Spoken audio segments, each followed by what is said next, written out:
estamos agora para falar de citoplasma. Quando a gente fala de citoplasma, ou citosol, ou hialoplasma, nós estamos falando dessa parte líquida, gelatinosa, que fica dentro das células. Todas as células têm citoplasma também, que é constituído basicamente de água e proteínas. Mas agora a gente tem que olhar para esse desenho ou qualquer outro desenho e saber o que significa cada estruturinha dessa. Por mais que eu esteja vendo um desenho super simples como esse da capa, ou eu esteja vendo um desenho em 3D, ou eu esteja desenhando uma célula, eu tenho que saber o que são essas bolinhas, esses túbulos, esse negócio verde aqui. A gente vai chegar no final dessa aula e olhar para uma célula, saber se ela é eucarionte vegetal, eucarionte animal ou procarionte, justamente pela organização do seu citoplasma, tá bom? Então, a partir desse momento, a gente fala de estruturas celulares, ou seja, tudo que eu encontro dentro de uma célula, mas aqui a gente vai falar dentro das células eucariontes, tá? Pois a célula procarionte a gente já falou na primeira aula de citologia, na apresentação da célula. Ela não tem essas organelas membranosas.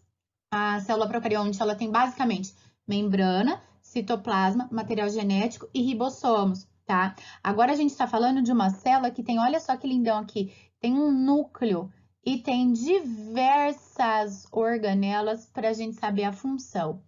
Qual é a ideia dessa aula, pessoal? A gente saber desenhar os 3 tipos de células, a gente saber identificar cada estrutura, o nome delas e a função delas, tá? É uma aula mais rápida, mas que, como a gente tem diversos nomes diferentes aqui, precisa de atenção, precisa que vocês escrevam, reescrevam quantas vezes forem preciso para vocês lembrarem das estruturas.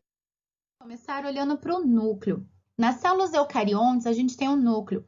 O que é esse núcleo? É esse condensamento do material genético protegido por uma membrana. Essa membrana que protege o núcleo, a gente chama de carioteca. Então, se vocês visualizarem aqui o núcleo ampliado em roxo mais escuro, isso aqui é a carioteca, também chamada de envelope nuclear. No núcleo está o DNA e o RNA, sendo que o DNA está simbolizado aqui por esses fiozinhos, também chamados de cromatina. Enquanto o RNA fica todo embolado, formando o que a gente chama de olho do núcleo ou nucleolo. Então, aqui no meinho está o RNA mais condensado, ok? No núcleo existem poros, obviamente, para quê? Qual a função dos poros? Permitir entrada e saída de substâncias do núcleo para o citoplasma. Qual é a função principal do núcleo? A gente fala que o núcleo é o chefão, um poderoso chefão, porque ele coordena tudo. Ele coordena a produção de DNA, de outras organelas, produção de proteína. Então, o núcleo é o chefe da célula. É ele que faz que dá, aliás, todas as ordens celulares, tá? Responsável principalmente pelo controle, então, do DNA, pela reprodução da célula e formação de ribossomos. Beleza? Agora vamos analisar as organelas que nós temos ao redor desse núcleo, fora no citoplasma. Quem são os ribossomos? Os ribossomos, eles são representados na célula quando a gente visualiza ou desenha por essas bolinhas bem pequititinhas. Só que, na verdade, por mais que a gente desenhe apenas pontinhos, o ribossomo ele é constituído de duas subunidades. Se a gente olhar aqui um ribossomo ampliado, a gente verifica que não é uma bolinha simplesmente. Onde estão esses ribossomos? Eles ficam livres aqui no citoplasma, veja que a gente tem várias bolinhas livres aqui, ou eles ficam aderidos no retículo endoplasmático. Tá vendo que esse retículo endoplasmático, ele tá cheio de bolinhas? E é por isso que esse retículo endoplasmático a gente chama de retículo endoplasmático rugoso ou granuloso, porque é o retículo que tem ribossomos. Qual é a função do ribossomo? Realizar a síntese, ou seja, a produção de proteínas. Então, todos os ribossomos produzem proteínas, beleza? Aqui nós temos os retículos endoplasmáticos. Nós temos 2 retículos endoplasmáticos, que são o liso e o rugoso. O retículo endoplasmático, ele pode ser abreviado como RE. Portanto, o rugoso, ele pode ser abreviado como HAIR e o liso como HEL. Uma coisa já fica bem evidente, acabamos de falar dos ribossomos. Então, qual a diferença entre os dois? O rugoso tem ribossomos aderidos e o liso não tem ribossomos aderidos. Sempre os retículos, eles ficam próximos ao núcleo, tá? Isso por quê? Porque o núcleo está mandando informações para a produção, a síntese de substâncias, e quem vai sintetizar é o retículo endoplasmático. O que eles sintetizam? Ora, pois, se o rugoso ele tem ribossomo, ele vai sintetizar proteína. Então, retículo endoplasmático rugoso sintetiza proteína. O retículo endoplasmático liso, lisolipídio, ele vai sintetizar lipídios, como os lipídios da membrana celular e os esteroides, que formam os hormônios sexuais. Isso é muito importante porque na produção de lipídios, eles ajudam na desintoxicação celular, convertendo substâncias que podem ser tóxicas para a célula em gordura, em lipídio, tá? E nas células musculares, o HEL, eles armazenam sais de cálcio. Então, são várias questões aqui para a gente destacar dos retículos, que é uma organela extremamente importante para o bom funcionamento das nossas células, ok? Outra coisa importante, o retículo endoplasmático rugoso, ele pode ser conhecido como ergastoplasma. Esse nome era o nome antigo, nós não usamos mais, mas em algumas questões vocês ainda podem encontrar este termo. A gente tem que destacar o complexo de Golgi. Este aqui é amado pelas questões, devido às várias funções que desempenha na célula, tá? Qual é a função principal do Golgi? Secretar as substâncias. Ou seja, tudo aquilo que os retículos produzem, os retículos enviam para o Golgi e o Golgi secreta. Então, a principal função é secreção. Mas enquanto ele está recebendo, até ele secretar, ele pode ali, nesse momento, concentrar as substâncias, empacotar essas substâncias, armazenar as substâncias, amadurecer e até modificar substâncias. Como assim? Vamos supor que na nossa célula tem lipídios e proteínas. O Golgi, ele pode pegar esses lipídios, essas proteínas, pode pegar também glicídios, empacotar e modificar essas substâncias. Por exemplo, formando glicoproteínas, glicolipídios. Então, ele tem essa função também de maturação de substâncias, tá? Outra coisa, nos espermatozoides, quando o espermatozoide ainda é uma célula em formação, a gente percebe que todo o citoplasma do espermatozoide, ele é conduzido ao seu flagelo. Isso porque eu preciso modificar essa região central para deixar apenas o núcleo dessa célula, que é o que vai fecundar o óvulo. Nesse momento, o Golgi dessas células, eles são achatados e formam uma cápsula no espermatozoide. Essa cápsula é chamada de acrossoma ou acrossomo. E essa cápsula é cheia de enzimas digestivas que vai ajudar a perfurar o óvulo e permitir, então, a fecundação, tá? Outra função do Golgi, formação de lisossomos, que é uma organela que a gente já vai comentar. Formação de lamela média nas células vegetais. O que é essa lamela média? Vejam aqui uma célula vegetal que vai se dividir em duas, já tem dois núcleos ali. A lamela média vai ser formada aqui no meio, a partir do achatamento das bolsas de Golgi, para que essa célula se divida de dentro para fora. Isso aqui que a gente chama de lamela média. E ainda a modificação química das proteínas oriundas do retículo endoplasmático, que eu já comentei para vocês. Olhem essa imagem, que incrível a percepção que a gente consegue ter do funcionamento e da relação entre retículo endoplasmático e Golgi. Aqui, retículo endoplasmático está produzindo substâncias, está enviando as substâncias para o Golgi. Essas vesículas a gente chama de vesículas de transição. O Golgi vai empacotar, vai armazenar, o dia que precisar liberar, libera, então, essas substâncias. Isso aqui é a secreção. Olha só, eu estou mandando para o lado de fora da célula o que foi produzido dentro da célula. Que tipo de substância o Golgi secreta? Proteínas, por exemplo, os nossos hepatócitos produzem diversas proteínas. Ácido clorídrico, que são produzidos pelas células do estômago. Enzimas, por exemplo, no duodeno, no intestino, a gente tem produção de enzimas. Insulina, lá no pâncreas. E diversas outras substâncias, tá? Então, tudo que for sair de dentro da célula, que foi produzido pela célula, sai a partir do complexo de Golgi. Agora, uma coisa interessante. Vejam que algumas dessas vesículas, elas vão passear livremente no citosol.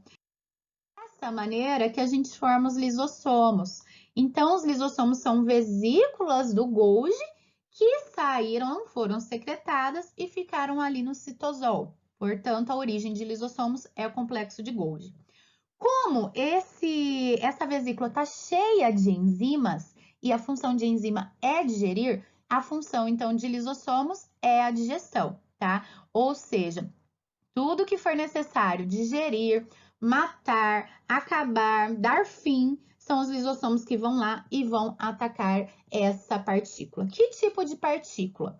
Pode ser que essa digestão seja autofágica. Aí essas partículas são da própria célula. Por exemplo, mitocôndrias velhas que não estão funcionando mais. O lisossomo vai lá e ataca para a renovação de mitocôndrias. Pode ser que eles ataquem vírus, bactérias, e aí a gente está falando em uma digestão heterofágica ou heterofagia, tá? Então, toda vez que entrar um corpo estranho dentro da célula, os lisossomos vão atacar por heterofagia. Um exemplo clássico de autofagia é o que acontece com a regressão da cauda dos girinos. A gente sabe que os girinos eles passam por metamorfose, eles perdem a sua cauda e formam os membros. Como que isso acontece? Graças à ação de diversos lisossomos, que literalmente de dentro para fora vai atacando as células, vai digerindo e vai então permitindo que esses nutrientes sejam reaproveitados para a fabricação de novos membros. Beleza? Temos ainda pequenas bolinhas parecidas com os lisossomos, mas que nas células animais são os peroxissomos e nas células vegetais são os glioxissomos. Qual é a função dos peroxissomos? Fazer a desintoxicação celular, junto com o retículo endoplasmático liso, tá? A gente tem aqui uma organela que é capaz de converter substâncias tóxicas em substâncias não tóxicas. Por exemplo, ela é capaz de pegar a água oxigenada, que é H2O2, degradar isso e liberar água e oxigênio. Então, essa organela, juntamente com o retículo endoplasmático liso, ajuda a converter muitas substâncias que fazem mal e que levam ao envelhecimento celular, assim como o etanol, tá? O álcool. Por que que a gente fica resistente ao álcool conforme a gente vai bebendo mais? Porque as nossas células vão produzindo mais retículo endoplasmático liso e peroxissomos, e eles conseguem converter rapidamente esse etanol para que você não tenha um coma alcoólico, diferentemente de uma pessoa que nunca bebeu. Então, a quantidade de peroxissomos e retículo endoplasmático liso será muito pequeno, e aí a pessoa passa mal rápido, ela fica chapada rápido, isso porque ela não consegue degradar essa substância tóxica, tá bom? Já os glioxissomos, eles são muito parecidos, mas nas células vegetais. A célula vegetal não tem o que ficar tóxica, por assim dizer, né? Então, qual é a conversão que um glioxissomo faz? Ele consegue converter os lipídios em amido. E amido é fonte de energia, né? Amido é carboidrato, é glicose. Então, é essencial para que sementes germinam e cresçam. Por isso que os glioxissomos, eles estão presentes em sementes de plantas oleaginosas. São bolinhas parecidas com os lisossomos, tá? Então, vou aproveitar esse desenho aqui já para a gente achar as estruturas que nós acabamos de falar. Núcleo, retículo endoplasmático rugoso, liso, complexo de Golgi, lisossomos, peroxissomos, ok? E os ribossomos ali, ó. Já estamos sabendo quase tudo da célula. Mitocôndrias. Nossa, gente, essa organela é assim a favorita do Enem. Todo ano cai alguma coisa de mitocôndria. Porque é a molécula energética que produz ATP, é a fonte de energia. Nas mitocôndrias acontece a respiração celular aeróbia, ou seja, a mitocôndria consegue pegar oxigênio e glicose e converter em ATP, tá? E ATP é a molécula energética. Essa conversão, ela acontece dentro da mitocôndria.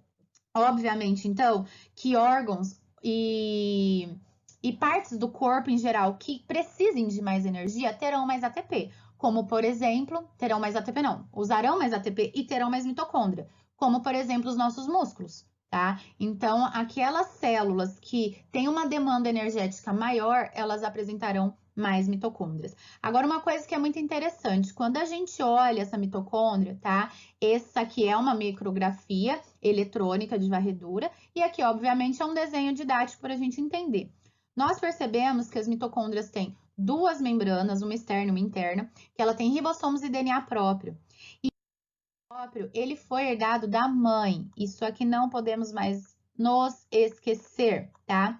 Isso porque, lembra lá quando eu estava falando para vocês da diferenciação do espermatozoide durante seu desenvolvimento? Todo o citoplasma vai para a parte da cauda do flagelo e as mitocôndrias vão junto para o flagelo. Mas o que entra no óvulo é somente o núcleo do espermatozoide. E as mitocôndrias do espermatozoide estão aqui, ó, no flagelo. E essa parte fica para fora. Então, nós não herdamos mitocôndria dos nossos pais, apenas das nossas mães, tá? Sempre herança mitocondrial, ela é herdada por origem materna, da mãe, da avó, da bisavó. As mitocôndrias possuem ribossomos e DNA próprio, como eu falei para vocês. Isso faz com que elas mesmas consigam se duplicar. Então, a origem de uma mitocôndria é a partir de mitocôndrias velhas, tá? Sempre uma mitocôndria se divide em duas, e aí a mais velha que já está sem função, ela é digerida pelo lisossomo. Então, elas são capazes de se autoduplicar, elas têm essa capacidade. E isso faz a gente acreditar que as mitocôndrias um dia já foram bactérias, seres procariontes. Pois quando a gente olha esse desenho aqui de uma mitocôndria, lembra muito mesmo uma célula procarionte. E é isso que a origem endossimbiótica traz para a gente, que todas as mitocôndrias, assim como os cloroplastos, eles se originaram a partir de seres procariontes que foram fagocitados por células eucariontes. E eles viveram ali em simbiose, exercendo suas funções e colaborando para que essas células sobrevivessem no ambiente. Outra organela para a gente destacar, então, são os grandes vacúolos que estão presentes nas células vegetais, tá? Olhem o tamanho desse vacúolo, que tem como função reservar substâncias, principalmente reservar água. E como ela reserva a água, ela é responsável pelo controle da pressão osmótica, como a gente já falou na aula de membrana plasmática. Nós vamos destacar ainda nas células vegetais os plastos ou plastídeos. Existem diversos plastos, que são organelas capazes de armazenar substâncias, como proteínas, óleos, amido. Mas o principal plasto que a gente tem que chamar a atenção é o cloroplasto, que tem como reserva principal a clorofila, que é o pigmento verde que é capaz de converter as substâncias inorgânicas em substâncias orgânicas, ou seja, realizar a fotossíntese a partir da luz solar, tá? Então, cloroplastos, eles estão presentes em células eucariontes vegetais, fazem a fotossíntese e são muito parecidos com as mitocôndrias, no sentido de que também tem uma membrana externa, também tem uma membrana interna, também tem um DNA próprio e também tem ribossomos. Isso aqui tem que chamar muita atenção. Se os cloroplastos têm ribossomos e DNA próprio, membrana interna, membrana externa, a gente acredita que eles também foram bactérias, ou seja, seres procariontes há milhares de anos atrás. Essas bactérias, elas foram um dia fagocitadas por células que já eram maiores.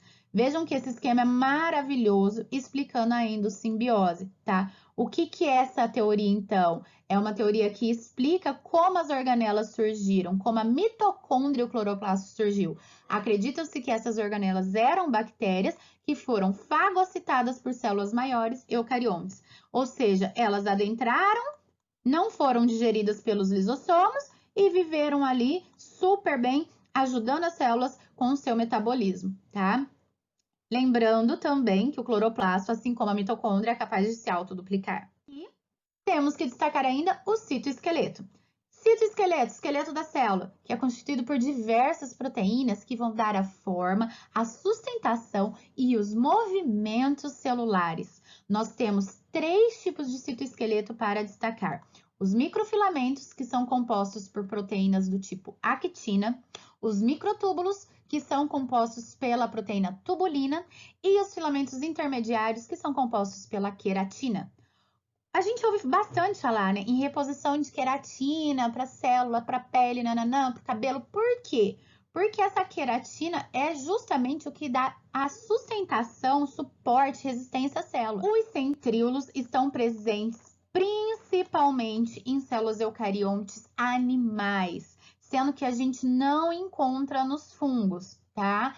E nem tão pouco nas plantas. Há alguns estudos que indicam que briófitas apresentam centríolos, mas via de regra a gente fala que centríolo é característico de célula eucarionte animal, tá? E está presente em animais e protozoários. Os centríolos são sempre 2 conjuntos de microtúbulos. Cada conjunto desse, conseguem perceber aqui que eu tenho 3 microtúbulos? A gente chama de tríplex. Então, aqui a gente tem 9 trípletes. A gente tem 2 conjuntos, formando um parzinho de centríolos. Esse par de centríolos, eles se separam durante a divisão celular, formando o que chamamos de fibras do fuso. E é por isso que são responsáveis pela divisão celular. Outra função dos centríolos é formar os cílios e os flagelos nas células químicas. E aqui eu coloco para vocês alguns links de vídeos para vocês assistirem, tá? Esses vídeos estão no Instagram. É aqui um vídeo da ciclose, que é possível ser realizada justamente por causa do citoesqueleto.